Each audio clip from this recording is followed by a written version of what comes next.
प्रिय छात्र, आप सबके लिए स्वागत है। देखिए छात्र, आप जो पशु पक्षी ने कहाँ रहते हैं, उनके पेड़ के नीचे या पक्षियों पेड़ के ऊपर अपना अपना ही जो बड़ी स्वदेशी होकर वे रहते हैं। तो आदमी कहाँ रहते हैं, जो इंसान जो आप कहाँ जो रहते हैं, घर में, जो आप कहाँ रहते हैं, घर में। इसलिए देखिए, और एक घर का और एक जो पर्यायवाची शब्द होता है मकान। तुम्हें पढ़ाई के लिए एक 10वीं कक्षा में एक पाठ है, उसका नाम क्या है? दुनिया में पहला मकान। दुनिया में पहला मकान का अर्थ होता है घर। दुनिया में पहला मकान कैसे बना है, जो कैसे निर्माण हुआ है मकान बनाने के लिए, किसने सुझाव दिया है, कैसे सुझाव दिया है, ये सब विषयों के बारे में इस पाठ से आप समझ सकते हैं। इसका जो उसका मतलब भी आप जान सकते हैं। तो छात्र, इस पाठ के लेखक का नाम क्या है? डॉक्टर विजय गुप्त जी। कौन है? डॉक्टर विजय गुप्त जी। तो हम आज डॉक्टर विजय गुप्त जी के बारे में थोड़ा ही जानकारी प्राप्त करके बाद में पाठ की ओर चलेंगे। तो आपके पास रहे किताबों को सब निकालिए, निकालकर दुनिया में पहला मकान जो पाठ है वो निकालिए। निकालकर कवि परिचय, लेखक परिचय की ओर ध्यान दीजिए। मैं पहले लेखक का परिचय करती हूँ, आप ध्यानपूर्वक सुन लीजिए, देख लीजिए किताब में, बाद में उनके बारे में जानते ही चलेंगे। लेखक परिचय, डॉक्टर विजय गुप्त। जो डॉक्टर विजय गुप्त जी ने जो दुनिया में पहला मकान के प्रख्यात है।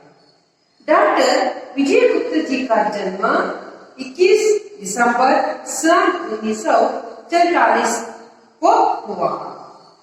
अपने लाइब्रेरी साइंस में स्नातकोत्तर तथा पीएचडी की उपाधि प्राप्त की है। कुरुक्षेत्र विद्यालय में दिल्ली प्राध्यापक के रूप में काम करने के बाद गांधी नेशनल म्यूजियम तथा दिल्ली विश्वविद्यालय में लाइब्रेरियन का काम किया है। सेवा से निवृत्त होने के बाद आप लेखना कार्य में व्यस्त रहे। आपकी प्रकाशित पुस्तकें हैं। आपकी प्रकाशित पुस्तकें हमारे बहादुर बच्चे, सूचना और प्रसारण मंत्रालय, दोस्ती किताबों से, दोस्ती किताबों से, और childrens literature and reading habit, बाल कहानी संग्रह, दुनिया में पहला मकान, टेलीफोन की मरम्मता, किसकी जिम्मेदारी, बुद्धिमान न्यायाधीश आदि। देखिए छात्र, डॉक्टर विजय गुप्त जी का जन्म कब हुआ? 21 दिसंबर सन 1947 को उनका 47 को उनका जन्म हुआ। आपने लाइब्रेरी साइंस में, लाइब्रेरी साइंस जो विषय है, ये विषय की वे क्या पढ़े थे? स्नातकोत्तर तथा पीएचडी की उपाधि प्राप्त किया था। जो पीएचडी की उपाधि उन्हें प्राप्त, स्नातकोत्तर और पीएचडी की उपाधि ने उन्हें प्राप्त किया था। वहां तक पीएचडी तक आपकी पढ़ाई हुई है। किनकी? लेखक जी का। कुरुक्षेत्र विश्वविद्यालय में, ये कुरुक्षेत्र विश्वविद्यालय में हिंदी प्राध्यापक रूप में, कुरुक्षेत्र विश्वविद्यालय में जो लेखक जी ने क्या काम कर रहे थे? प्राध्यापक बनकर, प्राध्यापक के रूप में बनकर वे अपना काम करके अपने काम करते थे। और बाद में काम से काम करने के बाद उन्होंने क्या है, जो Gandhi national museum, Gandhi national museum में उन्होंने काम किया था तथा दिल्ली विश्वविद्यालय में लाइब्रेरियन का काम भी किया था। ये अपने हिंदी प्राध्यापक बनकर भी कुरुक्षेत्र विश्वविद्यालय में हिंदी प्राध्यापक बनकर भी काम किया था। उसके बाद उन्होंने गांधी नेशनल म्यूजियम तथा दिल्ली विश्वविद्यालय में लाइब्रेरियन बनकर उन्हें काम किया था। ये दो क्षेत्र में भी ये काम किए थे, अपनी सेवा किया था। सेवा से जो नौकरी से उन्हें क्या हो गया, उन्हें निवृत्ति हो गई। जो नौकरी से निवृत्ति होने के बाद आप लेखन कार्य में व्यस्त रहे। लेखन लिखने में क्या हुआ, व्यस्त हुआ। जो उसमें आपने समय को लेखन लिखने में अपना समय का व्यर्थ किया है, वे क्या क्या लेखन लिखे हैं, उनका नाम क्या है, ये हमें आगे की पंक्तियों में जान सकते हैं छात्र। देखिए, आपकी प्रकाशित पुस्तकें, आप जो प्रकाश ले लिए, आप जो साहित्य में प्रकाशित हुए गए जो पुस्तकों के नाम है, क्या है, हमारे बहादुर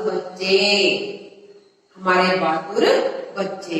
ये पुस्तक सूचना और प्रसारण मंत्रालय, सूचना में है, ये प्रसारण जो दोनों क्षेत्र में भी ये प्रकाशित हुई है। और दोस्ती किताबों से,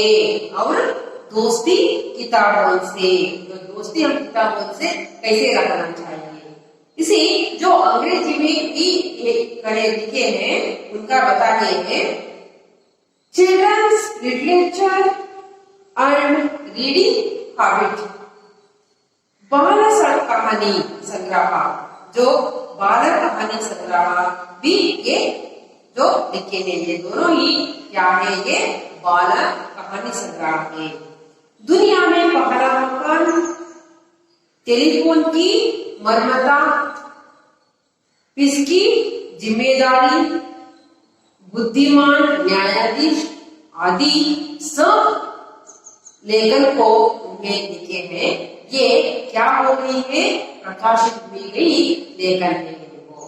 देखिए, हम निवृत्त होने के बाद और किसी नौकरी का काम करने के समय होने के बाद, खेत का काम होने के बाद, घर के काम होने के बाद हम क्या करते हैं, गप्पे मारते, इधर उधर बैठते हैं, इसके उसके उधर बातें करते हैं, अपना समय गवाते हैं। तो लेखक जी ने क्या किया, अपने प्राध्यापक बनकर, लाइब्रेरियन जो बनकर भी निवृत्ति होने के बाद ये क्या लिखने लगे, साहित्य क्षेत्र में घुसकर ये क्या किया, लेखन लिखने में व्यस्त रहे। तो हम एक ही साथ दोनों ही काम कर सकते हैं ना, ऐसा ही किया है। देखिए, ऐसे लेखक के परिचय हम पढ़कर भी, उसके बारे में जानकर भी हमें उनके जैसे ही बनना चाहिए ना। आप भी जो किसी क्षेत्र में तुम्हें जो इच्छा है, वो क्षेत्र में अपनी क्रिया करके दिखाना ये अच्छा लगता है ना।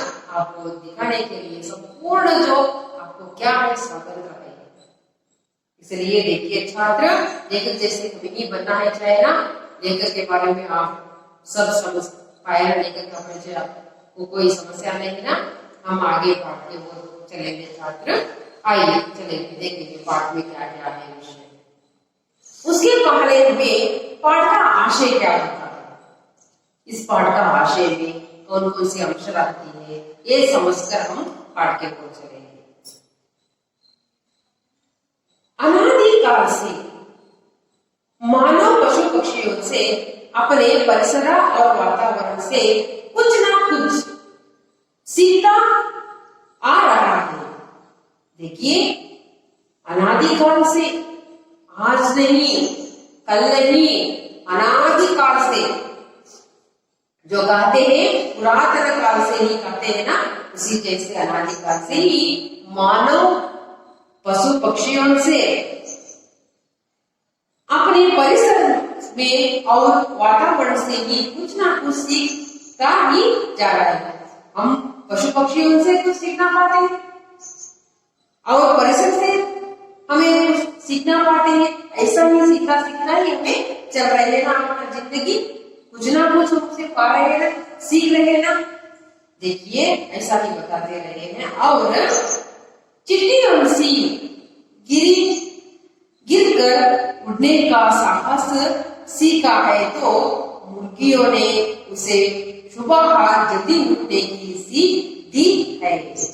देखिए हमें साहस करना, ऊपर उड़ने की क्रिया हमें किसे चिट्टियां जो होती है वो क्या करती है, जो उड़ना है तो वो क्या करती है, गिर गिर कर ऊपर उड़ती है ना। हम चिट्टियों से ऊपर उड़ना कैसा है सीखा है ना हमें। जो उसे चिट्टियां कहा जाती है पर्यावरण में, वातावरण में अपने आसपास आती है, उनसे अपने ऊपर जो चढ़ने की साहस सीख मिलती है। तो हमारे घर में कुछ पक्षियों से भी, और हमें हमारे घर में पालते हुए जो मुर्गा मुर्गियों से हमें क्या सीखते हैं।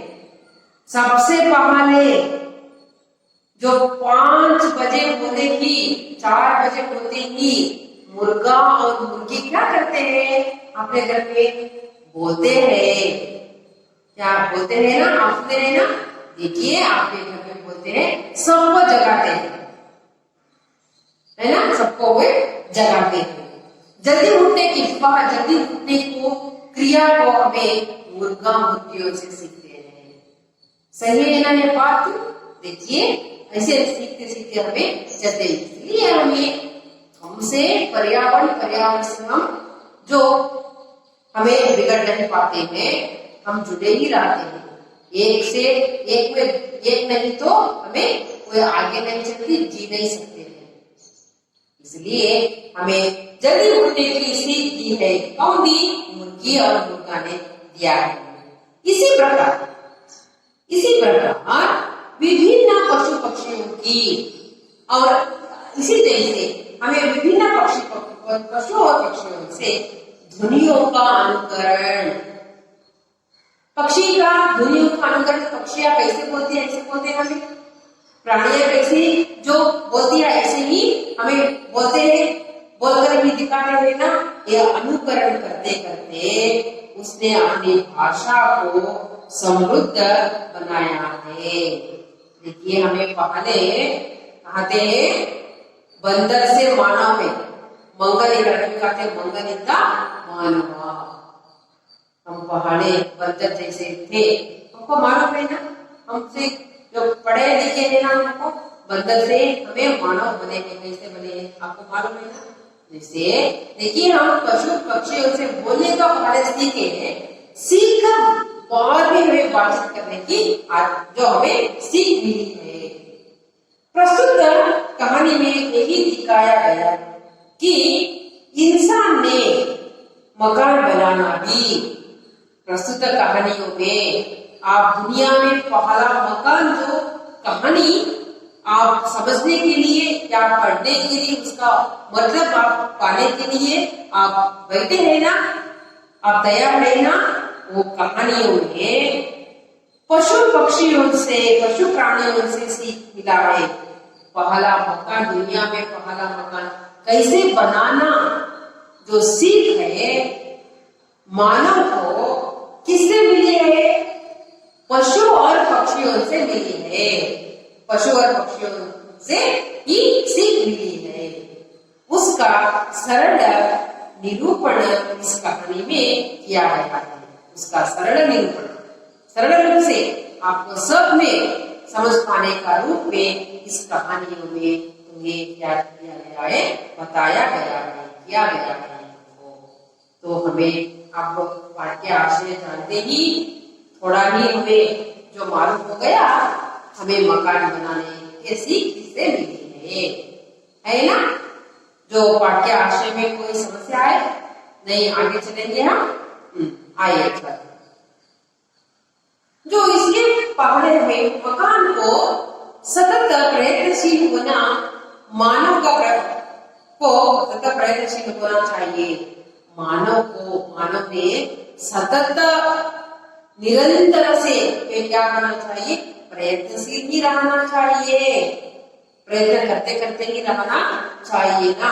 हम अभी भी ऐसे ही ना, हम पैदा होने से हमें मृत्यु तक क्या करते रहते हैं? हमें कुछ ना कुछ प्रयत्न करते रहते हैं, काम करने में, कुछ नया सीखने में, नया सीखने में, काम काज करने में, जो साधन करने में, हमें ऐसे ही प्रयत्नशील रहते हैं ना, होना ही चाहिए।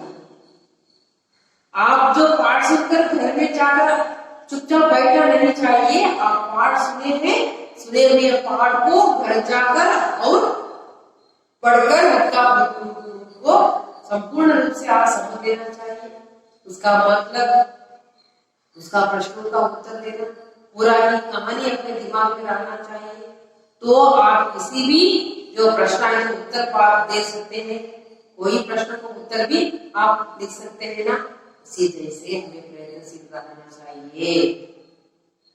दूसरों की सहायता से वह नवीन वस्तुओं को बनाना भी सीख सकते हैं। दूसरों की सहायता से हमें दूसरों सिखाते हैं ऐसा नया वस्तु में वो घर में अपने शुभ कार्य में रखने के लिए कोई चीज बनाना है, कोई फूलों से कोई चित्र बनाना है, तस्वीरों को बनाना है।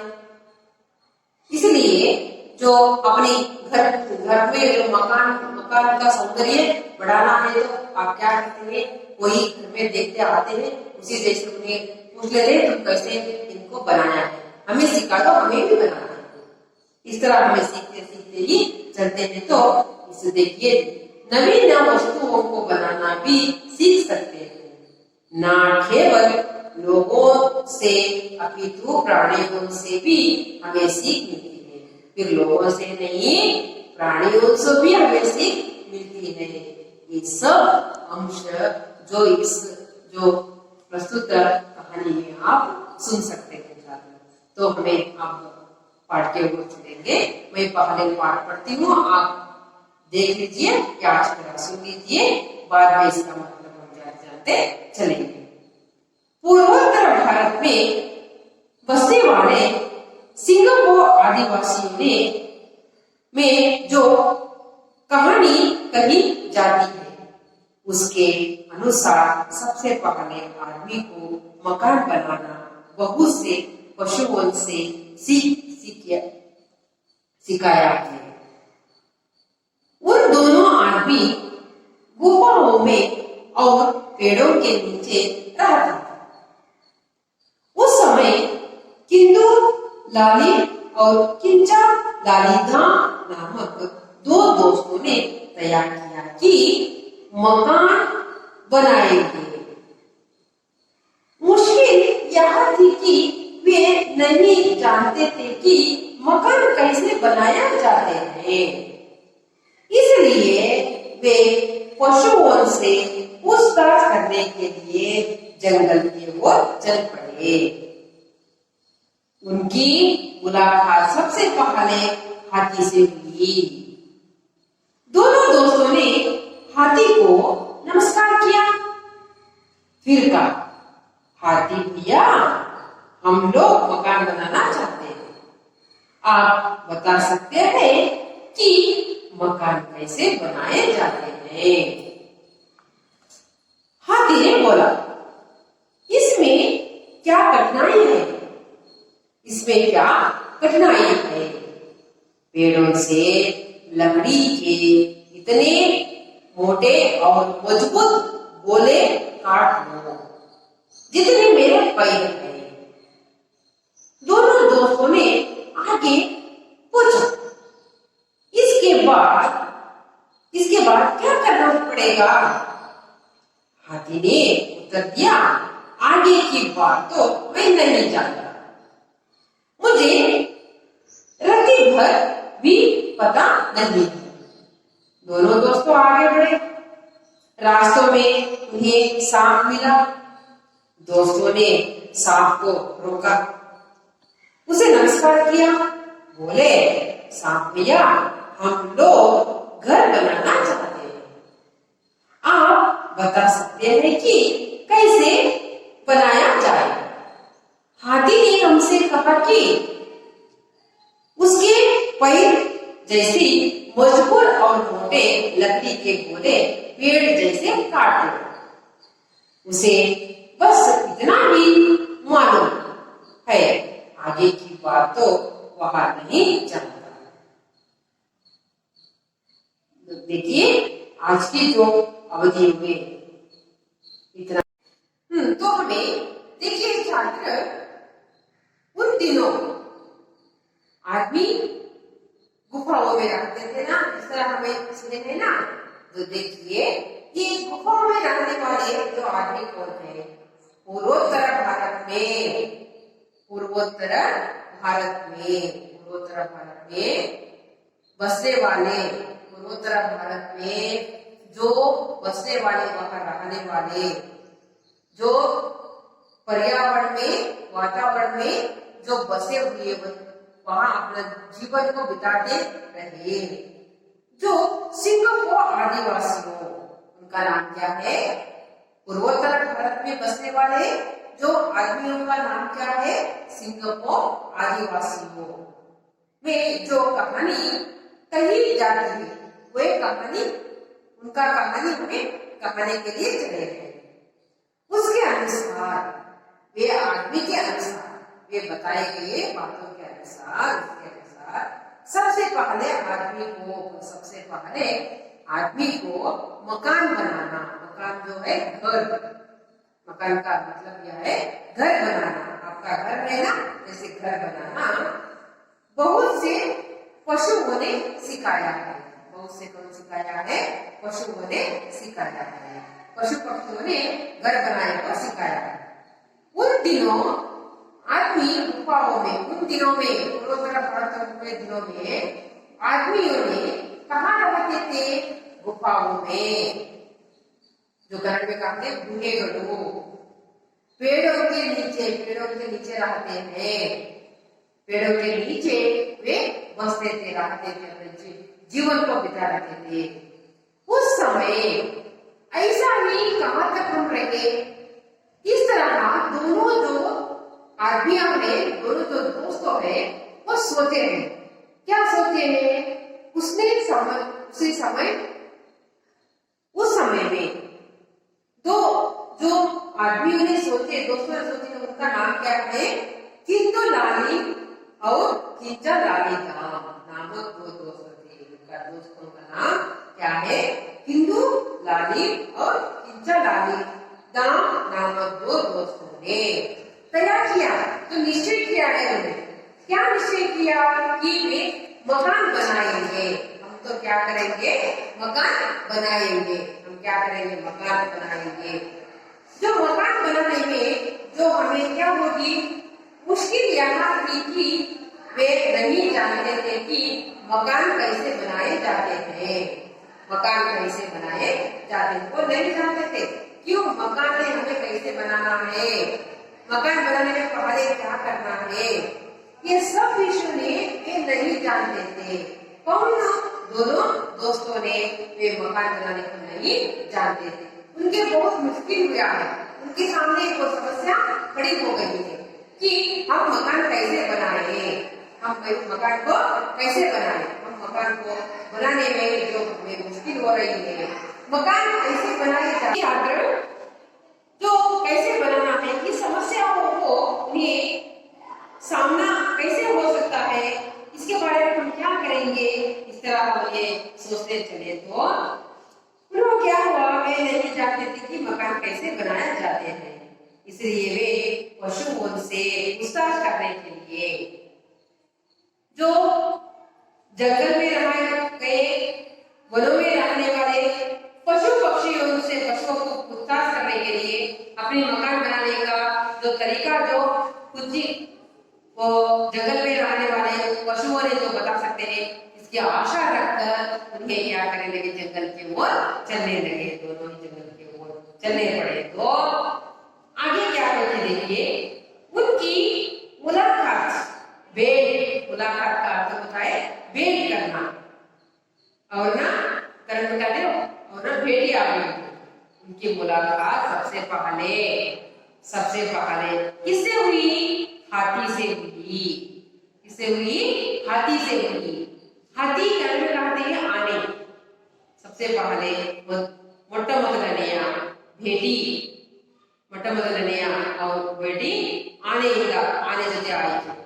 इस तरह का देना में दोनों दोस्तों ने हाथी को नमस्कार किया।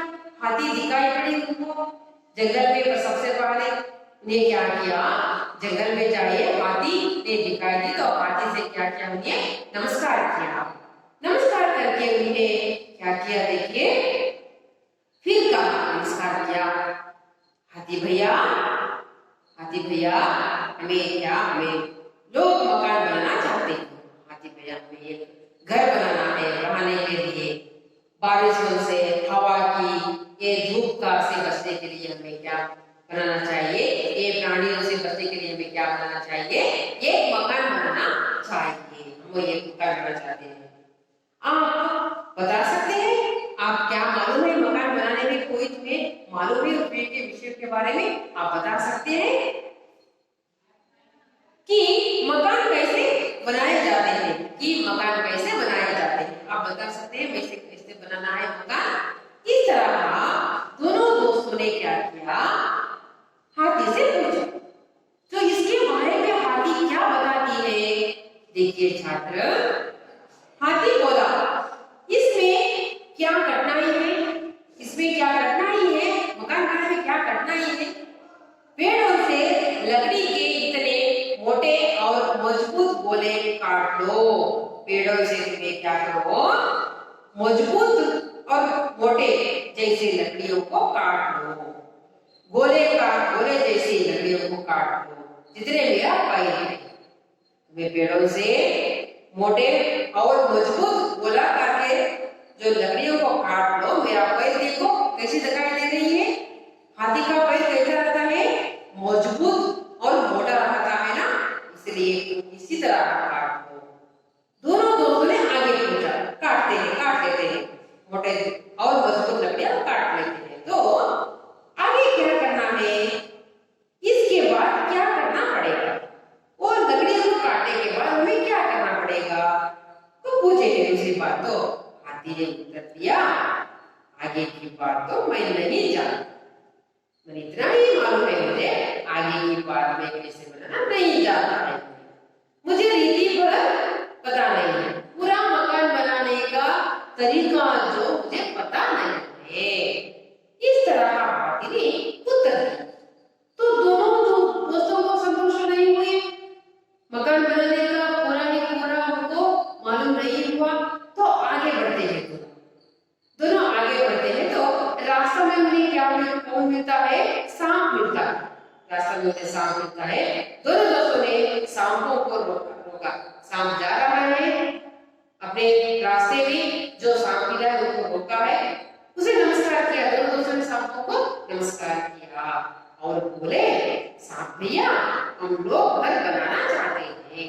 और बोले सांप भैया हम घर बनाना चाहते हैं, घर के बारे में तुम्हें क्या पता है, तुम्हें बताओ।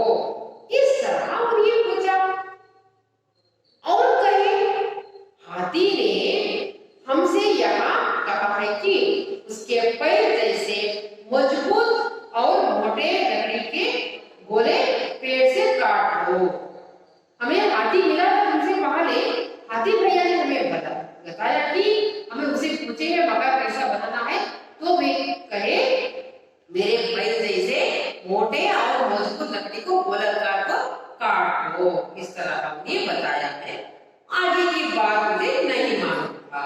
इस तरह हमने बताया, उसे बस इतना ही मालूम था, आगे की बात तो वह नहीं जानता। देखिए छात्र, अगले जो अवधियों में हमें सांप ने कैसे सुझाव देता है दोनों दोस्तों को, इसके बारे में हमें कल इसके बारे में जान लेंगे छात्र। आज की अवधियों में तो इतना ही बस है। देखिए इस पाठ में आए हुए शब्दों का अर्थ देखा मुझे थोड़ा ही जानकारी है। मकान, घर, खुद, स्वयं, मजबूत, जो बहुत वरिष्ठ होना, मुश्किल, कष्ट, जो तैयार करना, निश्चय करना, जो ये शब्दों का अर्थ होती है। तो घर जाकर अच्छी तरह पढ़िए और लिखिए एक बार, तो पूरा ही समझ में आ पाएगा। छात्र इसके बारे में कोई समस्या आए तो अगली जो अवधियों में मेरे साथ में समस्या को मुझे मैं बता दूंगी। तुम अच्छी तरह बैठकर मेरे साथ पाठ सुने हैं, प्रश्नों का उत्तर भी दिए हैं, इसलिए मेरी तरफ से धन्यवाद।